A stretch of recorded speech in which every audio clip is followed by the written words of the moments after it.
With us, let's take you to the coast for a moment. And the city of Mombasa is known for its ancient Swahili architectural designs.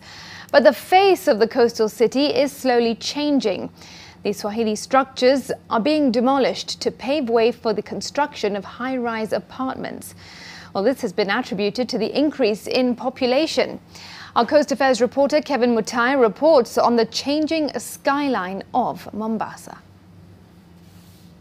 The port city of Mombasa is now portraying a different skyline, tall buildings dotting nearly every neighborhood within the island. Construction of the skyscrapers is on the rise in areas such as Majengo, Chuda and Kizingo, among other areas within the central business district. Mombasa is the second largest city in Kenya. So obviously the land is not growing, and you realize commerce has also increased and the population. Mombasa is an urban city, and apart from urban city, also a port city. So many people are coming into Mombasa, so many investors are coming in, taking advantage of the port. So it's likely to have rise in population and people building and invest here. It's normal. More than 300,000 people enter and leave the city on a daily basis, some for work while others for business. This translates to the increase in demand for the office space as well as accommodation. The economy of Kenyans is growing. Obviously, people need decent housing, right? And for the real property guys, they've seen an opportunity of coming up with tall buildings that will provide both office space and accommodation. The unique Swahili architectural buildings are being demolished, paving way for the high-rise apartments. Some of these structures in Majengo and Old Town were constructed centuries ago, preserving the heritage and the culture of the first settlers. Historically, Mombasa grew up as a port city. And being a port city, it has influences from all over the world.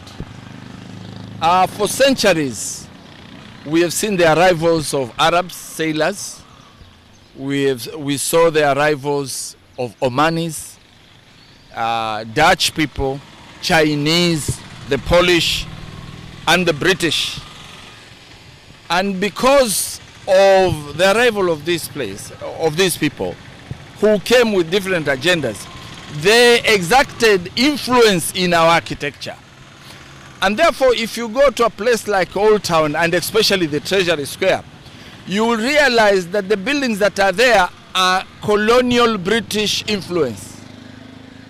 Okay?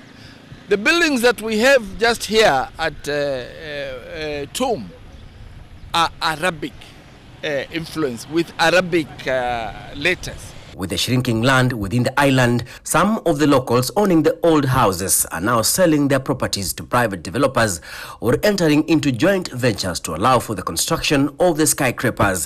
This has seen the erosion of the historical values in some of the places, but the county government of Mombasa insists that areas earmarked by the United Nations Educational, Scientific and Cultural Organization, UNESCO, are protected. In the next 10 years, Mombasa will be almost coming to the edge of Nairobi, especially in the town center. There will be no Kiswahili house. And therefore, maybe for the culture, the government need to do something about the cost of culture, because trying to do away with all of them can also destroy our history. As somebody who has seen the golden part or the golden age of Mombasa, I feel sad. I feel sad. Yes, we are having these tall buildings and people are making more money. But can we do it in a systematic, organized manner such that those children and grandchildren of ours who will come will be proud of what they're seeing? Areas like Old Town, they are protected. You cannot make changes to the structures. So they are law protecting those Swahili culture so that it can also attract tourists in our city. The buildings have also put pressure on the city infrastructure, such as the road network and drainage systems. This also means that there will be a huge demand for services such as hospitals, schools, and even water for the population living within the island. The drainage that we have in Mombasa is I would say maybe 70 years old.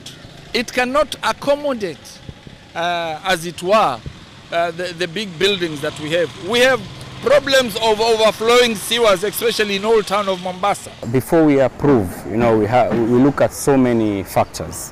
One of it being drainage. Before we approve a tall building, we'll have to. There is a condition before we approve. We have to make include a biodigester in your building, so that it can ease in. A biodigester, how the technology works.